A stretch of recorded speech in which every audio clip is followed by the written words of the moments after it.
शरीर देख के बात कर, शरीर देख के। गधा के लटके हुए दो कमजोर आड़ मुझसे बकचोदी करोगे? अरे शरीर में हवा भरने से कोई ताकतवर नहीं हो जाता। गुब्बारे को उसकी औकात दिखाने के लिए एक सुई ही काफी होती है, समझा? शायद भूल को दिखे तू छोटे भाई बड़े भाई के सामने बकचोदी कर रहा है। छोटे भाई बड़े भाई के सामने जबान चला रहा हो अपनी। भज्जी की मम्मी, मैं तो सोच रहा था कि भज्जी कभी कामयाब नहीं होगा। अरे उसको लेकर तो मेरे को बहुत टेंशन रहती थी, पर आखिरकार भज्जी ने वो कर दिखाया जो हमने कभी सपने में नहीं सोचा था। और आज देखो भज्जी गांव का सरपंच है, सरपंच उसकी अलग ही पहुंच है। हमारे बेटे ने अलग ही नाम बनाया है। हम सोचते थे कि भज्जी को डॉक्टर बनाएंगे, पुलिस वाला बनाएंगे, कि फौजी बनाएंगे, पर वो क्या बना, गांव का सरपंच। अरे भज्जी के पापा, मेरे को तो भज्जी पर पहले से ही विश्वास था। मैं तो पहले से ही सोचती थी कि भज्जी किसी दिन बड़ा आदमी बनेगा। और आज देखो भज्जी कैसे गाँव वालों की मदद कर रहा है। रोज सुबह सुबह घर से निकल जाता है और रोज किसी न किसी की लड़ाई झगड़े को सुलझा के आता है। मैं तो बहुत खुश हूँ भज्जी को लेकर। जब ते भज्जी गांव का सरपंच बनोगा तब ते कोई इज्जत ना रही है मेरी घर में। अरे पापा, तुमको वो दिन याद है जब मैंने 12वीं क्लास टॉप करी थी और मेरे को एक मेल आया था विदेश से नौकरी के लिए? वो विदेशी कंपनी मेरे को पूरे 50,000 रुपए दे रही थी काम के लिए। इतनी सी उम्र में इतनी बड़ी सक्सेस मैंने। अरे भज्जी अभी घर पर आया है या नहीं आया है? सुबह कुछ वो खाकर गया था या नहीं खाकर गया था कि भूखा ही गांव वालों की मदद करने निकल गया? अरे भज्जी बेटे को मैंने अपने हाथों से खाना खिलाकर भेजा है, ऐसे थोड़ी बाहर जाने दूंगी मैं उसको। अपने हाथों से रोटी खिलाई थी मैंने उसको आज। पापा, वो दिन याद है तुमको जब मैंने 18 साल की उम्र में पहली बार आपको अपनी सैलरी लाकर दी थी, पूरे 50,000 रुपए? 18 साल की उम्र में हर किसी के बस की नहीं होता 50,000 रुपए कमाना, पर आपके बेटे ने ऐसा कारनामा करके दिखाया था। कितनी खुशी हुई होगी ना पापा आपको जब मैंने पहली बार आपके हाथ में अपनी कमाई पूरे 50,000। अच्छा भज्जी की मम्मी, मैं कंपनी निकलता हूँ तो रात में मैं थोड़ा लेट भी आ सकता हूँ, तो मेरा इंतजार मत करना, खाना पीकर खाकर सो जाना। और भज्जी बेटे को जरूर खाना खिलाकर सुलाना, ठीक है? अच्छा तो फिर मैं चलता हूँ। भाई क्या बेहसाम मम्मी पापा मेरी बात न काट रहे। अरे अब तो मोको भज्जी के सामने कुछ गदान ही ना रहे, मो तो कुछ समझ ही ना रहे भज्जी के सामने। अब तो मैं लौड़ा लस्सन भी ना हूँ मम्मी पापा के सामने। अब तो भज्जी है सब कुछ। अब वो सरपंच का बन गया, मो तो भूल गई हूँ। पापा तो ऐसे तिकारे जैसे मैं यहाँ बैठू ना हूँ, इग्नोर क्या तरीका से मारूं मैं। और भैया क्या चल रहा है घर में? मैं जब भी घर में घुसूं तो ये सोफा पे बैठा मिले मोको। मो लगा तो भी सोफा की आदत है कि ठीक है। हाँ 2-3 दिन से तुम मेहनत का करने लगे, अब तो तुमको ऐसे लगेगा हम सोफा तोड़ रहे हैं। अब सरपंच जी ने हम सोफा पे बैठे बैठे नमक हराम ही लगेंगे और क्या लगेंगे। भैया तू तो खामोखा की बात कर रहा है, ऐसे तो कहीं ना मैंने तो खामोखा की अपने माइंड में कुछ भी सोच के बात न बना रहा है तू। तेरी बात नहीं पता चल रही, तू क्या कहना चाह रहा है? अब सरपंच साहब हो ना तुम, सरपंच साहब अब अपने बड़े भैया भी समझाएंगे, अपने बड़े भैया बताएंगे क्या करना चाहिए, क्या ना करना चाहिए, कैसा रहना चाहिए, कैसा ना रहना चाहिए। अब तुम तरक्की के पापा बन गए हो ना, अब तुमने तरक्की कर ली है गांव का सरपंच बन के। और अब हम तो सोफा तोड़ने वाले दिखेंगे। यार भैया तू तो खामोखा की नाराज हुए जा रहा है यार। मैंने तो ऐसा कुछ कहा ना तो तू खामोखा की गरम हैराम होगा। बस मोको जो दिखाओ मैंने तो वो बात बोली। मैंने तू 2-3 दिन तो यही कोने में बैठा हुआ देखो सोफा पे, तो मैंने यही बात तो बोली है। तो तू खामोखा की बातें न बनाता जा रहा है। मुझे बकवास मत कर तू। एक तो मम्मी पापा ने मेरा खामोखा का मूड खराब कर रखा है, तू और मेरा मूड खराब मत कर। और तुम मेरे स्ट्रगल में भूल ही गई बिल्कुल। वो मैंने कई साल तक पढ़ाई लिखाई करी, दिन रात किताबों में लगा रहता था और क्लास का टॉपर बना था मैं, टॉपर। 12वीं क्लास टॉप करी थी मैंने अपने दम पर रात दिन पढ़कर। और मेरी यही काबिलियत देखकर विदेशी कंपनी ने मेरे को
तो वो कोई गलत फहमी हुई है भैया। तू गलत सोच रहा है पापा और मम्मी के बारे में। अरे मम्मी रोटी खाने गई है मम्मी, और जा तू भी खा ले, तेरी भी रोटी की बड़ी फिक्र है उन्हें। वो तो ना पूछे सुबह तक बेटा तेरा रोटी खाई है या ना खाई है। तेरी तेरी हजारों बार पूछ ली होगी कि मेरा बेटा रोटी खाने आएगा तो रोटी खवाऊंगी, अपने हाथों से खिलाऊंगी। ए का है वो याकूब, कैसे आज ये ज्वालामुखी की तरफ फटा जा रहा है।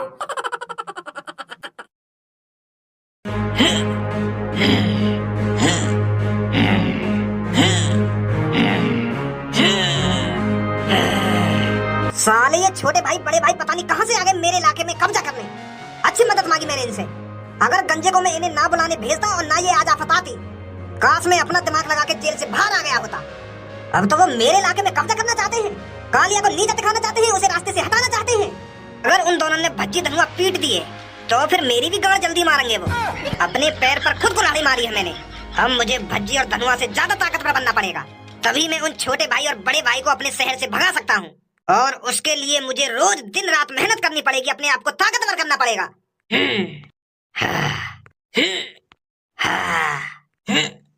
अरे कालिया बॉस, आपके लिए ऐसी खबर लाया हूँ जिसे सुनकर आपका खून 1 किलो बढ़ जाएगा और फिर सीधा तुम्हें नाचने गाने का मन करने लगेगा। मैंने तेरे को खबर इकट्ठा करने के लिए मार्केट भेजा था क्या? मैंने तेरे से कहा था 5 किलो मुर्गा और 3 किलो दूध और उसके साथ बादाम मुनक्खा छुआरे, लाया है या नहीं लाया? बॉस यू सब तो मैं लाना भूल गया। अरे तुझे पता है कालिया को इन सब चीजों की कितनी जरूरत है? अगर मैं मुर्गा दूध और मुनक्खा छुआरे बादाम नहीं खाऊंगा तो मैं ताकतवर कैसे बनूंगा? और तू ऐसे टाइम पर मेरी डाइट भूल गया। तुझे पता है कालिया की डाइट भूलने का इल्जाम क्या होगा? बॉस मैंने आज तक तुम्हारी डाइट भूली है, पर मुझे आज खबर ही ऐसी मिली है तो मैंने सोची कि डाइट बाद में ले लूंगा, पहले तुम्हें खबर बता दूं जाकर। एक बार सुनो तो सही मेरी खबर को, क्या खबर है? मुझे पता है तू क्या खबर लाया होगा। तू मेरे को ये बताने आया है ना कि छोटे भाई बड़े भाई ने भज्जी धनुआ की गांड फाड़ दी। उन दोनों को अच्छी तरीके से धूल चटाई है छोटे भाई और बड़े भाई ने। अरे इस चीज पर तो मेरे को पहले से ही शक है, इसलिए तो मैं इतनी मेहनत कर रहा हूँ, इसलिए तो मैं ताकतवर बन रहा हूँ, ताकि मैं भज्जी से ज्यादा ताकतवर बन सकूं और उन छोटे भाई बड़े भाई को सबक सिखा सकूं, अपने शहर से भगा सकूं। बॉस तुम कुछ ज्यादा ही सोच रहे हो। ऐसा है ना जैसे तुम सोच रहे का हो। तो क्या खबर लेके आया है? अरे खबर यूं है, वो छोटा भाई बड़े भाई गांव में पहुंचे गए भज्जी धनुआ मारने पर भज्जी धनुआ ने उनकी ऐसी तैसी मार ली। अरे मैं तो गांव में गया था भेष बदलकर और लोगों से पूछा था यहाँ पर क्या हुआ है, तो गांव वालों ने मेरे को बताया है कि कुछ गुंडे आए थे और उन्होंने हमारे सरपंच पर हमला किया था, पर हमारे सरपंच ने उनको धूल चटा दी। अरे वो बड़ो भाई दूर से आकर लात मार तो गई है भज्जी के, पर भज्जी हिल तो भी न गई होगा की लात थे। और जब भज्जी लात मारा तो वो बड़ो भाई कम से कम 10 फुट जाकर दूर कर तो गई है। तो भज्जी ने छोटा भाई बड़े भाई के डाली डाल ऐसा घुसा बजाया गई है, ऐसा घुसा बजाया गई है। वो रोते रोते आए गई है काम में लेकर के, माफी मांग रहे गई है भज्जी के पैरों में गिर गई है। मैं तो हंसी आ रही हूँ सब सुनकर का, पर देखने में तो वो छोटा भाई बड़े ताकतवर से लग रहे, बॉडी सॉडी सी बना रखी उनने। अरे वह गांव में मैं भी यही सोच के गया कि भज्जी धनुआ को धूल चटा दी होगी उन दोनों ने, पर वहां पे तो उल्टा ही है। वहां पे तो खाली भज्जी ने उन दोनों को धूल चटा दी। वो जब भज्जी के लात मारे का भज्जी हिले ना, और जब भज्जी उनके लात मारे वो 10 फीट जाकर दूर गिर तो गई है। हाँ बॉस, हाँ ऐसा ही हुआ था वहां पर। तो फिर मोकू डंबल बम्बल उठाने की क्या जरूरत है, मुर्गा वुर्गा खाने की क्या जरूरत है, जब भज्जी ने उनको धूल चटा दी है। क्या बकचोदी चल रही है यहाँ पे? भज्जी भैया यू मुझे फ्री में 5 किलो सेब ले जा रहा है, पैसा ना दे रहा है, और मैं पैसा मांग रहा हूँ तो मो धमकी दे रहा हूँ कि मैं तुमको मार दूंगा, ऐसा कर दूंगा वैसा कर दूंगा। अच्छा कालिया मुच्छड़ को 5 किलो फ्री में सेब चाहिए?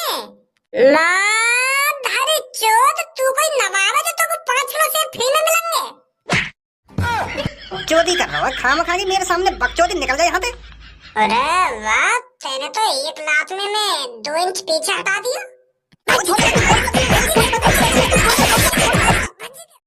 जब कभी मैंने भज्जी की छाती पर लात मारी है भज्जी तो मैं भी पीछे हटा दिया थोड़ा बहुत, पर उन पे भज्जी ने को पीछे ना हटो तो यादें तो यूं साबित हो गया कि उन छोटे भाई बड़े भाई थे मैं ज्यादा ताकतवर हूँ। जब 1 लात में भज्जी थोड़ा बहुत मैं पीछे हटा सकूं तो उनसे ज्यादा ताकतवर हुआ ना मैं। अरे यही चीज तो मैं बताने आया हूँ तुमको। तो फिर मुझको वजन उठाने की क्या जरूरत, मैं तो वैसे उनकी ऐसी तैसी मार दूंगा। और उन दोनों को अब कालिया बताएगा कि उनने किसको 1.5 पसली बोला था, और उन्हें अब कालिया बताएगा कि कौन गुंडों का नाम बदनाम कर रहा है।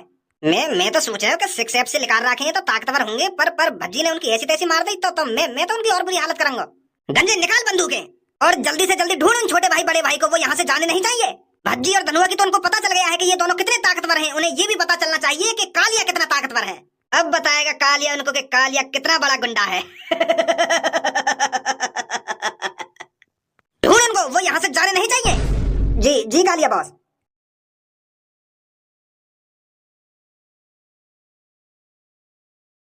अच्छा हुआ हम वह गांव से बच के निकल आए, नहीं तो वो मादर चोद हैवान हमें हमें तो वही मार देता। 2 मिनट न लगी मागू हमारा गुंडापन निकालने में। बड़े भाई मैंने वहाँ जैसा आदमी ना देखो आज तक, कितनी बुरी तरीके से मार लगा रहे वो। और वह सुकड़े से में इतनी ताकत, वो तो यूं समझ में ना रही वह सुकड़े से में इतनी ताकत आ कहाँ से गई।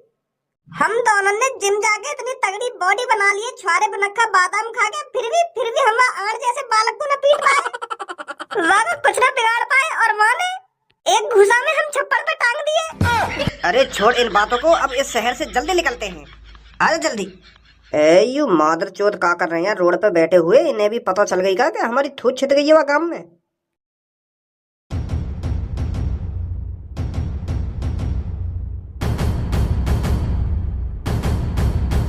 हमसे बिगैर इजाजत लिए इस शहर में ना कोई आ सकता है और ना कोई जा सकता है। अरे इस शहर में कालिया की हुकूमत चलती है, कालिया की। और कालिया जब तक किसी को जाने की अनुमति नहीं दे देता तब तक इस शहर से कोई नहीं जा सकता। और तुम्हारी हिम्मत कैसे होगी बिगर कालिया को पूछे इस शहर से बाहर निकलने की? अब बताओ दोनों जल्दी, किससे पूछकर मेरे शहर में घुसे तुम? क्या चुरा कर भाग रहे हो मेरे शहर से? शायद तुम्हें अंदाजा नहीं है इस शहर में कालिया की हुकूमत चलती है, कालिया की। इस शहर की धूल भी कालिया से पूछकर उड़ती है। तो तुम जैसे मादर चोद ने कैसे गद्दारी कर दी इस शहर में घुसने की और मुझसे बिगर पूछे जाने की?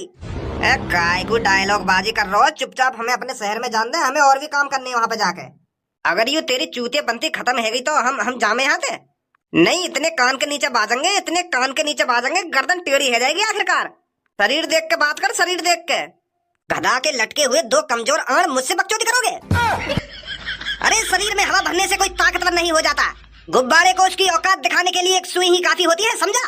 शायद भूल को दिखे तू छोटे भाई बड़े भाई के सामने बकचोदी कर रहा है, छोटे भाई बड़े भाई के सामने जबान चला रहा हो अपनी। कहीं ऐसा ना हो तेरी इस बकचोदी के चक्कर में छोटा भाई बड़ा भाई तेरी इस शहर की गुंडागर्दी भी छीन ले। अरे क्या जवान चला रहा है? भज्जी और धनुआ के सामने तेरी जवान न चली होगी? वहाँ तो वहाँ के पैर में अपनी ऐसी तैसी मारे गई है तुम। छोड़ दे भैया, छोड़ दे, हमको ना पता कि तू इतना ताकतवर है। माफ कर दे भैया, के हमसे गलती है गई ना, वो है वो लौड़ा है वो क्या लसन है वो। वहाँ यूँ तेरी पैनी जवान न चल रही होगी, वहाँ तो पिघल रही होगी तेरी जवान। वहाँ तो यूँ सोच रहा हो कैसे ना कैसे करके बच कर भागू यहाँ से। अभी तो भज्जी ने तेरी हालत बिगाड़ी है, अब देख कालिया कैसे तेरी हालत बिगाड़ता है। बड़ा बदतमीजी से बात कर रहा था कालिया से तू। अरे मैं तो तेरे को अपना मेहमान समझ रहा था, पर तू मेरे को गाड़ू गद्दार धोखेबाज पता नहीं क्या क्या बोल गया। और तुझे लगता है इतना सब कुछ सुनने के बावजूद कालिया तुझे यहाँ से सीधा जाने देगा? अरे जब तक कालिया तेरे हाथों को नहीं तोड़ देता, जब तक कालिया तेरी टांगों को नहीं तोड़ देता, तब तक तू यहाँ से कहीं नहीं हिलेगा। अच्छा, हमारे पिटने की खबर सुनने के बाद तेरे अंदर भी मुझे लगता है आग लगने लगी है। तेरा भी सीना फाटा जा रहा है हम पर हाथ उठाने के लिए। अरे हम उस लड़के से क्या पिट गए, तू तो ये सोचने लगा कि अब हमको हर कोई पीट कर चला जाएगा। बहुत छोटी सोच है तेरी। गलत आ गया तू हमारे रास्ते में लंबर बनाने, और शायद तू भूल गया है तूने हमारे सामने पड़कर कितनी बड़ी गलती कर दी है। पर अब इस गलती की कोई माफी नहीं दी जाएगी। तो आजा फिर कर ले 2-2 हाथ, अभी पता चल जाएगा कौन की गांड फटी हुई है और कौन की गांड सिमी हुई है। या सिर काहे को मार रहा है तू? पहले हाथन की ताकत दिखाना। तू खाम का सिर मार रहा है, खाम का चीटिंग कर रहा लड़ाई में तू। हाथन से लड़ पहले, तेने बताई मैं को सिर मारूंगा मैं तेरे। ना झेलो मेरे सिर को झटका। सिर मार रहा हूँ, चीटिंग कर रहा हूँ मैं। मादर चोद यहाँ पर परीक्षा कर रहा है कि लड़ाई कर रहा है? एक सिर की टक्कर में इतनी दूर जाके गिरो है और मुंह तो लड़ेगा तू। ले फिर। जिंग डपाक डम डम। कहाँ गए? आजा। मेरी सास की ताकत मानी ना रहो कालिया की। अरे आवे क्यों ना बाहर लेकर के हिला देना एक लात में आत्मासी। कैसे मजा आया ना आयो? कालिया ते पंगा लेगो, कालिया ते कालिया को कमजोर बताएगो, कालिया को गाड़ू बताएगो तू। सास किन्ने बना ली पाउडर खा खा के, बॉडी आ गया कनस्तर जैसे शरीर है लेके मेरे सामने यूं दिखा रहे हैं कि मैं कितना ताकतवर हूँ। बेटा कालिया का देसी शरीर है, देसी शरीर। पहलवानी करी थी कालिया ने बचपन में, और मेरी शकल देख के मेरे को गाड़ू बता रहे थे तुम। लटका लेंगे ये जनानी जैसी चूची, बन गए तुम ताकतवर। यहाँ आते नहीं चूची नहीं फाड़ू पहले।